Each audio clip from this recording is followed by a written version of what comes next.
Chers amis, bonjour. Nous arrivons dans la paracha Pinchas. Et dans cette paracha, au début de la paracha, nous sommes à la suite de ce qui s'est passé précédemment lorsque Pinchas, qui est donc le petit-fils d'Aaron à Cohen, le fils d'Elazar à Cohen, a décidé de se révolter contre une transgression commise par un prince d'Israël qui s'appelait Zimri ben Salou.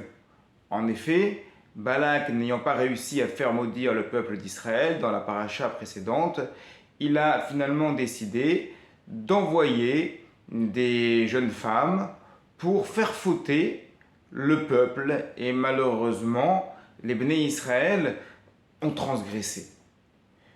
Voyant que même un prince d'Israël, Zimri ben Salou, a transgressé publiquement devant tout le monde, et que personne ne répondait, même Moshe Rabbeinu, ce qui est une question d'ailleurs en elle-même, pourquoi Moshe Rabbeinu n'a-t-il pas réagi devant cette infamie? Pinchas a pris son javelot et a fait justice lui-même. Il a fait justice lui-même. Alors, au début de cette paracha, Kadosh Baruch Hu parle à Moshe Rabbeinu en disant, à partir de maintenant, sache que Pinchas ben Elazar, il aura deux choses qu'il n'avait pas précédemment. Premièrement, Keunat Olam, une prêtrise éternelle. Il n'était pas jusqu'à présent Kohen Gadol. Deuxièmement, Berit Shalom, une alliance de paix. Pourquoi une alliance de paix? Parce que par cet acte violent, ou malgré cet acte violent, finalement il a rétabli le Shalom entre Israël et Akadosh Baruch Hu. Par rapport à la Keuna, un avis dans le Talmud au traité Zevachim nous enseigne qu'il n'a pas été Kohen tout de suite. Il a fallu attendre encore longtemps que les Bnei Israël rentrent en Eretz Israël avec Yehoshua.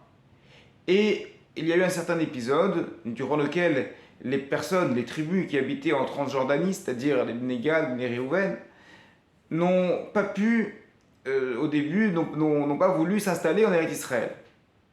Et il y a eu une certaine suspicion contre eux, c'est d'ailleurs répété dans la paracha Matot ou Maasé, une certaine suspicion, et finalement, le shalom s'est établi entre ces tribus de Transjordanie et les autres tribus. Qui a été l'instigateur du shalom? C'est justement Pinchas. Et donc cet avis dans le Talmud au traité Zevachim à la page 111 nous dit que Pinchas, il a pu devenir Kohen Gadol seulement à partir du moment où il a rétabli le shalom entre Israël et ses tribus. Alors, jusqu'à présent, il n'était pas Kohen Gadol. Pourquoi? Pourquoi il n'était pas Kohen jusqu'à présent? Dit Tosfot sur place.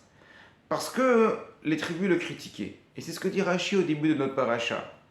On disait, mais pour qui il se prend celui-là d'attaquer un prince d'Israël? C'est quelqu'un d'important. On ne peut pas critiquer quelqu'un d'important en Israël. Il y a des critiques qui ne peuvent pas se faire. Il y a des personnes qui, ce qu'elles font, à partir du moment où elles ont une représentation incroyable, eh bien ce qu'elles font, c'est forcément bien. Comment on peut s'en prendre à Zimri ben Salou? Et Akadosh Baruch Hu est venu dans notre paracha, et il a dit, bien sûr que ce qu'a fait Pinchas, c'est bien. Oui, alors personne n'a osé l'attaquer. Mais il continuait, les Bnei Israël continuaient à ne pas croire que Pinchas avait raison. Ils ne disaient rien parce qu'Akadosh Baruch Hu leur a dit Pinchas a raison.